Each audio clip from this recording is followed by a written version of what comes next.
라이트 앤 딜라이트 말씀 묵상의 시간입니다. 거룩하신 아버지 하나님, 오늘도 우리가 주님의 사랑과 은혜를 의지하고 이 하루를 시작할 수 있도록 도우시니 감사와 찬양을 드립니다. 오늘도 성령의 충만함을 구합니다. 주의 말씀을 읽고 듣고 묵상하는 가운데 주님의 뜻을 깨닫게 하시고 그 깨달은 말씀을 마음에 새기고 우리의 삶의 구석구석에서 그 모든 말씀을 이루어갈 수 있도록 인도하여 주옵소서.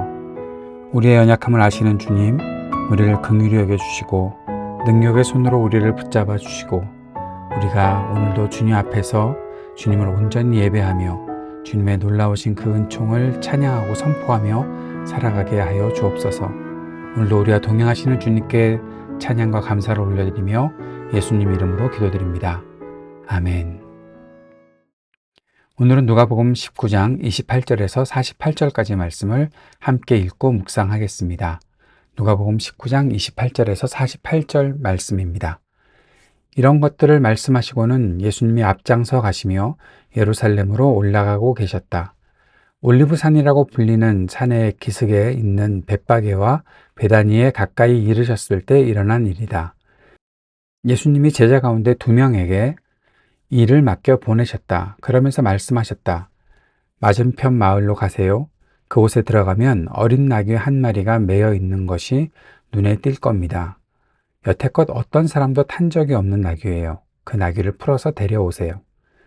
무엇 때문에 푸느냐고 묻는 사람이 있으면 이렇게 대답하세요. 주님께 그것이 필요합니다. 예수님이 보내신 2사람이 떠나가서 보니 자기들에게 말씀하신 그대로였다. 그들이 그 어린 나귀를 풀고 있을 때 나귀의 주인들이 그들한테 물었다. 어린 나귀를 왜 푸는 겁니까? 그들이 대답했다. 주님께 그것이 필요합니다. 그러고는 그들이 그 어린 나귀를 예수님께로 데려왔다. 그리고 자기들의 겉옷을 그 나귀 위에 펼쳐 놓고는 예수님이 올라타시게 했다. 예수님이 나아가실 때 그들은 겉옷을 벗어 길에 쭉 깔아 놓았다. 예수님이 벌써 올리브산의 내리막길에 가까이 오셨다. 그때 수많은 제자들이 모두 기뻐하며 자기들이 본 모든 놀라운 일들을 두고 큰 소리로 하나님을 찬양하기 시작했다. 이렇게 말했다. 찬양 받으시기를 오시는 분이, 주님의 이름으로 오시는 임금님이, 하늘에는 평화가, 더없이 높은 곳에는 영광이. 무리 가운데 있던 바리새파 사람 몇 명이 예수님께 말씀드렸다. 선생의 제자들을 꾸짖어 주시오. 예수님이 대답하셨다. 당신들에게 말하오. 이 사람들이 조용히 있으면 돌들이 소리칠 것이오. 가까이 오셨을 때 예수님이 예루살렘을 보시고는 그곳을 두고 우셨다. 그러면서 말씀하셨다.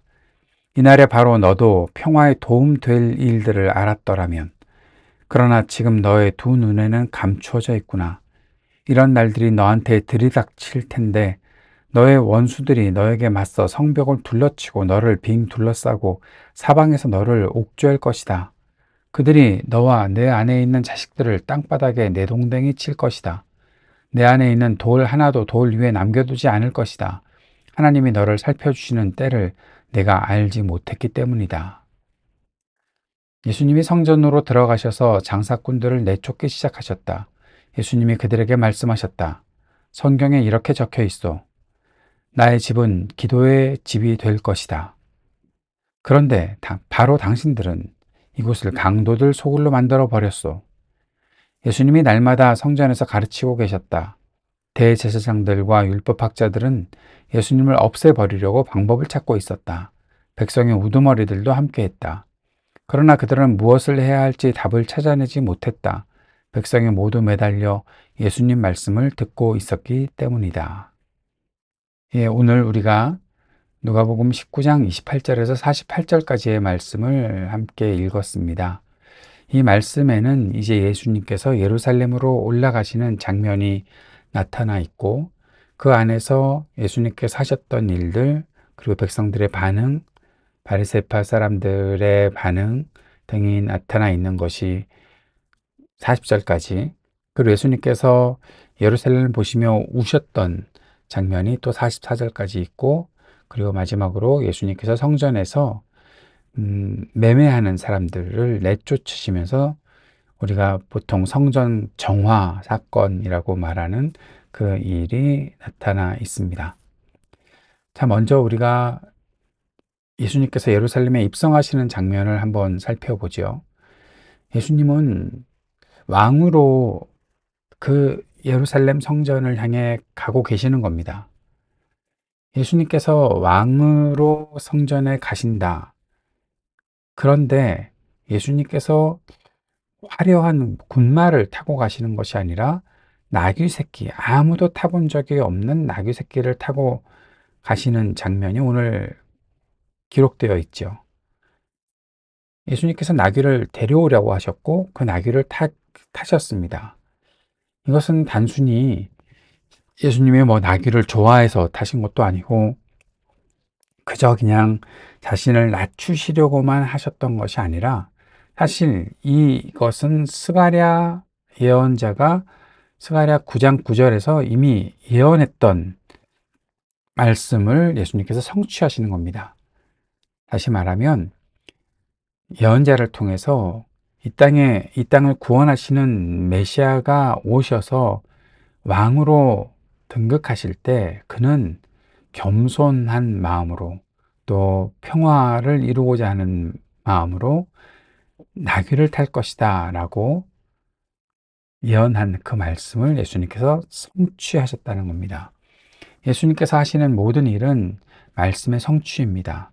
예수님은 말씀을 성취하시며 이 땅의 모든 사역들을 이루어 가셨던 것을 우리는 보아왔고 지금도 끝까지 그렇게 말씀을 성취하고 계시다는 것을 알 수 있습니다. 그때 백성들이 찬양을 하게 되죠. 주의 이름으로 오시는 왕이 복이 있다. 찬양 받으셔야 한다. 하늘에는 평화, 더없이 높은 곳에 영광이 드러난다. 라고 선포하는 찬양들을 백성들이 하게 되었던 거죠. 물론 제자들이 주도했던 것으로 볼 수가 있습니다. 그런데 이들이 이렇게 찬양했던 것에는 의도가 있죠. 어떤 의도인가 하면 자기들이 정치적으로 해방을, 지금 로마의 이 압제 속에서 정치적 해방을 누리고자 하는 그러한 기대가 있었기 때문에 지금 이렇게 노래하면서 예수님을 맞아들이고 또 예수님께서 나귀를 타고서 입성하실 때 그 밑에 자신들의 옷을 까는 그러한 일들을 했던 거죠. 여기에 불편한 사람들이 생겼습니다. 바리새파 사람들인데 그들은 예수님께서 영광 받으시는 것 자체를 아주 싫어했으니까요. 그래서 예수님께서 사람들로부터 영광을 받으신다 하는 것을 아주 차단하려는 그러한 시도를 했던 거죠. 조용히 시켜달라고. 그때 예수님께서 하셨던 말씀이 만약에 사람들이 조용히 있으면 돌들이 소리칠 것이다 라고 말씀하시면서 하나님의 통치, 하나님의 다스림, 그리고 하나님께서 역사하시는 일들은 분명히 이루어진다. 사람의 손으로 막지 못한다 라고 말씀하셨던 것입니다. 이 말씀을 보면서 우리는 예수님이 어떠한 왕으로 이 땅에 오셨는지 다시 한번 알 수가 있고 그 왕을 우리가 어떠한 마음을 가지고 맞이해야 할 것인지도 생각해 보는 장면입니다. 그런데 예수님께서 이제 가까이 오시면서 예루살렘을 보시면서 우셨습니다. 왜 우셨죠? 말씀에 그대로 있는 대로 그들이 이 예루살렘이 그 이름 그대로 평화를 이루는 성이 되어야 하는데 이곳에 평화가 다 없어지고 결국 멸망당하는 일들이 생길 것을 예수님께서 보시고 우셨던 것입니다. 앞으로 일어날 일들이지만 그 일들이 너무나 참혹하고 또 아프기에 자기 백성이 그러한 고노한 가운데 고통 가운데 들어간다는 것을 예수님께서 보시고 아시고 그것을 두고 우셨다. 처참하게 무너지는 예루살렘을 보시는 거죠.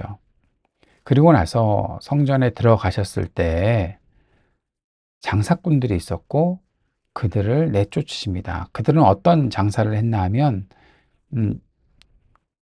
성전 안에서 제물을 바칠 때 그 제물을 파는 일들을 했고 또 다른 복음서에서는 돈을 바꿔주면서 성전 안에서 사용되는 그러한 화폐로 돈을 바꿔주고 그 안에서 이득을 취하고 또 가난한 자들에게 이득을 취하는 일들을 했던 성전에서 매매를 하던 사람들을 내쫓으시는 장면이 있습니다. 그런데 그때 하셨던 예수님의 말씀이 나의 집은 기도의 집이 될 것이다 라고 말씀하시면서 성전이 가지고 있어야 하는 분명한 목적이 무엇이냐, 이곳에서는 하나님을 만나는 거고 하나님께 기도하는 곳, 그 곳이 되어야 하는데 이들이 지금 하나님을 향해서 나아가는 사람들의 마음을 아주 고통스럽게 만들고, 왜냐하면 더 비싼 돈을 내야 하는 거니까요.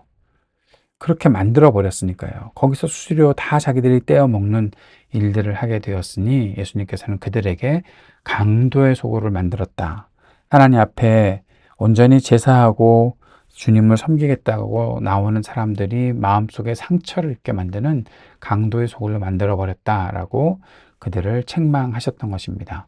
그리고 날마다 예수님이 성전에서 가르치셨을 때 계속해서 예수님으로부터 지적을 받고 있었던 대제사장들과 율법학자들은 예수님을 없애버릴 방법을 찾고 있었던 거죠. 왜냐하면 모든 백성들이 예수님만 따라가고 있었으니까요. 그들은 공의롭지 못한 일들을 선택하려고 했고 불의를 일으키는 사람들이 되었던 것입니다. 결국 그들은 이 주님의 십자가도 이해 못하고 고난도 이해 못하고 부활도 이해 못하고 결국 계속 멸망의 길로 갈 수밖에 없는 것이죠. 오늘 이 말씀들을 보면서 우리가 묵상과 적용을 이렇게 정리해 보면 좋겠습니다. 첫째는 예수님은 스가랴의 예언을 성취하시며 평화와 겸손으로 통치하시는 왕으로 오셨다는 사실을 보여주셨습니다. 이 땅에 세워지는 통치자는 하나님과 사람 앞에 겸손한 마음으로 자신의 직무를 감당해야 하는 것이죠. 그 모습을 예수님께서 먼저 보여주셨고 우리에게도 주님을 따라가며 그러한 겸손한 마음으로 평화를 이루는 사람으로 살아가는 그런 마음가짐이 있기를 바랍니다. 그리고 중요한 것은 예수님은 끝까지 말씀을 성취하시며 모든 사역을 이루셨다는 사실입니다. 두 번째로 보는 것은 예수님은 하나님을 알지 못하고 무너지는 예루살렘을 생각하시고 보며 우셨습니다. 예수님께서 그의 백성을 어떤 마음으로 사랑하시는지 알 수 있는 대목이죠. 우리가 그 사랑을 잊지 않기를 바랍니다. 주님께서 지금도 얼마나 우리를 사랑하시는지 그 마음을 이해하고 살아가는 우리가 되기를 바랍니다. 세 번째, 예수님은 성전의 목적, 즉 기도하는 집으로서의 기능을 상실한 성전과 사람들을 책망하셨습니다.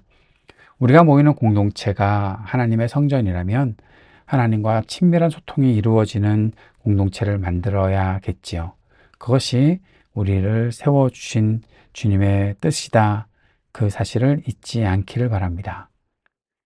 겸손한 왕으로 오신 예수님을 따르는 믿음은 말씀에 순종하고 성전된 몸의 기능인 참된 기도와 예배의 회복으로 완성될 것입니다. 그리스도를 따르는 믿음이 우리 안에 더욱 견고해질 수 있기를 간절히 기도드립니다. 주님께서 가르쳐 주신 기도 함께 드리겠습니다. 하늘에 계신 우리 아버지, 아버지의 이름을 거룩하게 하시며 아버지의 나라가 오게 하시며 아버지의 뜻이 하늘에서와 같이 땅에서도 이루어지게 하소서. 오늘 우리에게 일용할 양식을 주시고 우리가 우리에게 잘못한 사람을 용서하여 준 것 같이 우리 죄를 용서하여 주시고 우리를 시험에 빠지지 않게 하시고 악에서 구하소서. 나라와 권능과 영광이 영원히 아버지의 것입니다. 아멘.